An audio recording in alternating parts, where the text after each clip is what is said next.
Hi, everyone, and welcome. So, today we are going to unlock something that's absolutely fundamental in Hindi, talking about time. If you really want to get past those super basic sentences and start having real conversations, then understanding tenses, well, that's the key. All right, let's just dive right in. Okay, so you've probably got this down by now, right? Main Peter hoon, I am Peter, and that's awesome, seriously. But let's be real, language is so much more than that. It's all about telling stories. I mean, what you did yesterday, what's happening right now, what you're planning for tomorrow. So, how do we actually make that leap? How do we jump from this moment into the past? Well, to do that, we've got to go beyond just saying I am. We need to bring in this big grammar idea called tense. And really, you can think of it as the engine that powers our verbs through time. So in Hindi, the word we're looking for is kal. And what's really cool is that kal literally just means time. In grammar, it's basically the system that tells us when something is happening. Is it right now, in the present? Did it already happen in the past? Or is it going to happen in the future? It's like our roadmap for time. And no surprise here, just like in English, Hindi breaks time down into three main buckets: present, past, and future. So you've got Vartaman Kal for the present, Bhut Kal for the past, and Bhavishya Kal for the future. Now for today, we're really going to zero in on making that jump from the present back to the past. All right, so how do we actually do it?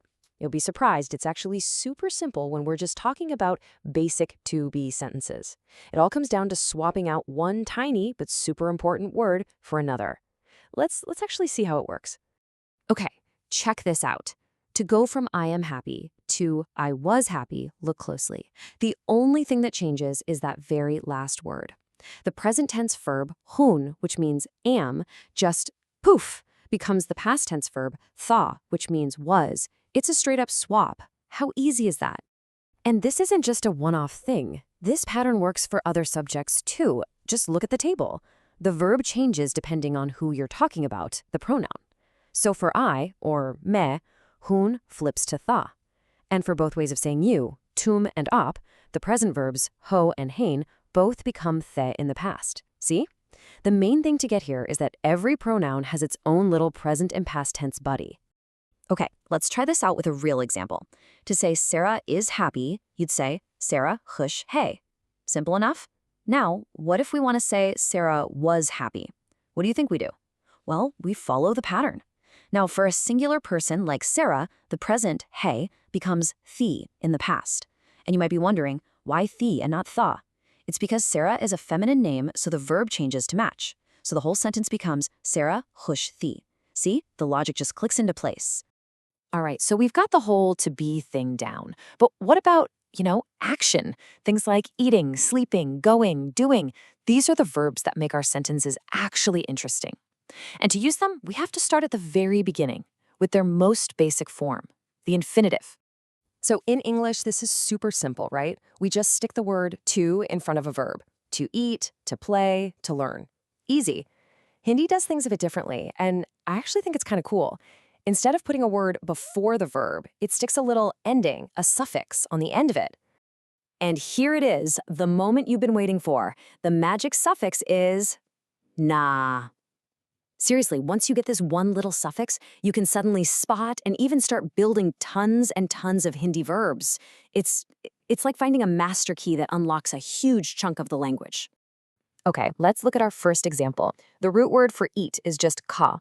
Now we take our magic suffix na and we add it to the end. What do we get? Kana, to eat. It's that simple. Let's do another one. The root for go is ja. Add that suffix and boom, you get jana, to go. I bet you're already seeing the pattern here, right? Okay, one more, just to really lock this in. The root for sleep is so. We add na and we get sona, to sleep. Honestly, this pattern is one of the most reliable and useful rules you're ever going to learn in Hindi. So let's just pause for a second. In just the last few minutes, you've gone from just saying who you are to understanding the actual building blocks of action. Let's take a look at the powerful new tools you've just put in your toolkit. Just look at this. This is your foundational toolkit. Just by knowing that one little na suffix, you can now recognize all of these super common essential verbs. We've got kana, to eat, jana, to go, sona, to sleep, pina, to drink, karna, to do, and rena, to live or stay. This right here, this is the starting line for building countless sentences. Wow, we have covered a ton of ground today. We went from understanding call all the way to building our own infinitive verbs. So what's the big takeaway here? It's that you now have the fundamental ideas you need to start talking about actions across time. Seriously, just think about it for a second.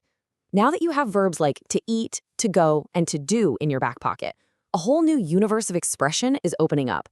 So what's the very first thing you want to say? Maybe I want to eat, or something bigger, like I want to go to India. The possibilities are literally just getting started.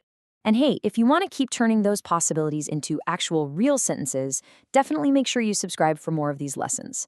You can also follow me over on Instagram for daily stuff. The link for that is down in the description. And if you're interested in learning Hindi one-on-one with me, just shoot me a message on Instagram or send me an email. Thanks so much for watching and happy learning.